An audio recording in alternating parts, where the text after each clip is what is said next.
Hi everybody, this week a pretty simple pet toy box project. Where's your toy? Get your toy. Get your toy. Which toy? Get your toy.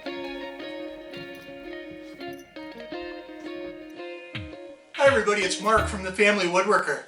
Hey, this week we're going to do a relatively simple little project to create a dog toy box for our buddy Dash. Right now we're using just a plastic storage container to keep his toys in, and it's a little bit of a crime considering I've got a wood shop downstairs. So we're also going to use some reclaimed lumber. I talked about this before in a previous video. I've got a little bit of a local source for some of this heavy-duty pallet lumber. It's an industrial supplier and they get in really heavy equipment, and the pallets are made with hardwood. They come in different varieties. Sometimes I get oak, sometimes there's different varieties. This is a lighter version. It's really hard to tell sometimes what the varieties are. This is a little bit darker hardwood, and it's twisted and it's warped and it's got nail holes in it. But I think if I cut this into strips, I can reclaim quite a bit of it. So the idea is to recycle this stuff, and I think if we put the pieces together, we'll come up with a pretty cool toy box design. So stick around and join us.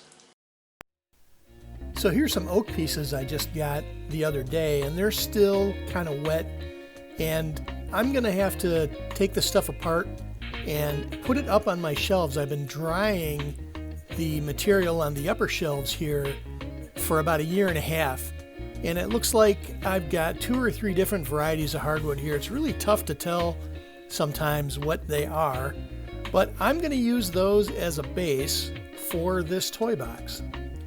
Now I'm going to start out with a piece of plywood, 9 inches by 12 inches in total, and that'll be the base that I built the toy box around. And I took some extra care to make sure I cut it right at 9 inches and right at 12, because ultimately I'm going to cut pieces that'll fit around that at 9 3/4 by 12 3/4.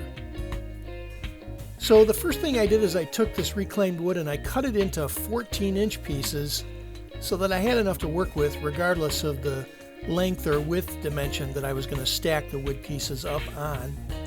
And I've got to do quite a bit of work to give me a clean edge, and that gets me started. Once I've got one good edge and one flat side, I can use those 2 90-degree sides to that piece to actually cut me 4 relatively finished sides, 4 flat sides. So if I stacked the pieces together, they would actually stack straight up without any variation. So you have to take a little extra time on the table saw to cut it on multiple sides to give you ultimately these working pieces.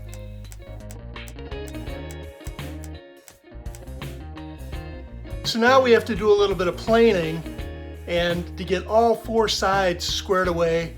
And the overall thickness is only going to be 3/4 of an inch because I've got a couple of pieces of maple and oak stock at 3/4 inch, and I'm going to plane the thickness down of the rest of that reclaimed wood to 3/4 inch too, and then I don't have to do all that much sanding when I get stuff assembled. So let's get to making some noise. You got to have protection when you're working with a planer. I'm going to wind up wearing some ear protection. It's pretty loud, goggles, and a dust mask as well. So let's have some fun. So really I'm just trying to get 4 clean sides put together on each one of these pieces, and then to take the dimension down to 3/4 of an inch. And the overall length I'm going to have to cut down to 12 3/4 by 9 3/4. So now I have all the pieces cut, and they're all planed down to 3/4 of an inch. So even the additional maple pieces that I had in stock are going to fit. One of the ideas I came up with was to stagger how I stacked the ends. It would almost be like a box joint on the ends, except that I would just be stacking the wood and building it up a piece at a time. So in this particular case, I would overlap the one corner. When I got to the next piece of wood, I would overlap it the other way, and I would stagger the build so that each corner actually looked like a box cut joint. And so now with the stop block in place, I've got 4 pieces for each layer. 2 of them are going to be cut at 12 3/4 inches, and then the other 2 will be cut at 9 3/4 inches. So this is a little bit of tedious work, but you want the cuts to be clean, and then that gives you the base to put together these clean 90-degree corners. And once again, we're going to be staggering the next row so that the wood overlaps the previous joint. And it's going to wind up being relatively strong.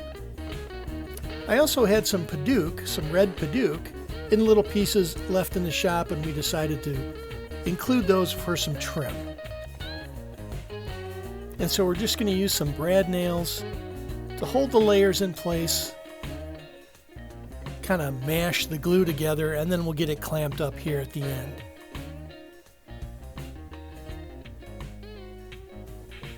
And we let this sit overnight.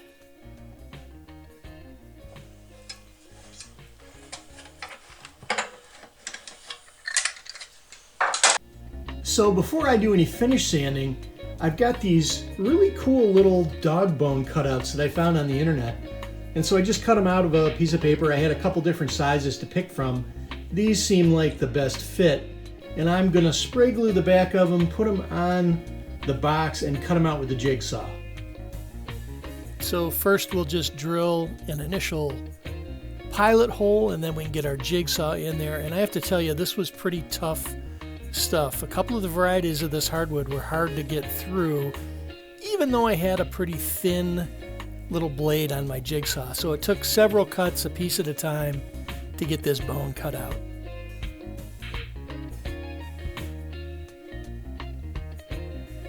One more cut. And there it is. So I put a smaller spindle on my spindle sander, and that helped me to kind of clean up the inside of those cuts. Pretty rough and rugged from the jigsaw for sure.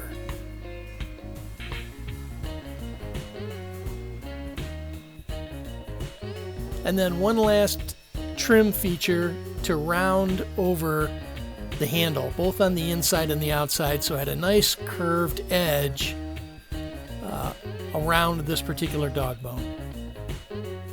And then for sanding, I borrowed a tip I've seen from a couple of other woodworkers out there. This little box fan set up with an air filter helps collect the dust when you're using older tools that don't have a dust port. And so now with a little spray lacquer, I put on 3 coats, but I like the natural look of the wood. I didn't stain it. Yes. Hi. Let's see your box. What do you think? You can tell he's thrilled. But it worked out pretty good. Now there's a place to store the toys, and it looks presentable. And thanks, buddy. And here's how it looks in the sun. I really like the colors. It came out great. Hey everybody, thanks for joining us for the video. We really hope you liked it. And we also hope you subscribe to the channel. Take care.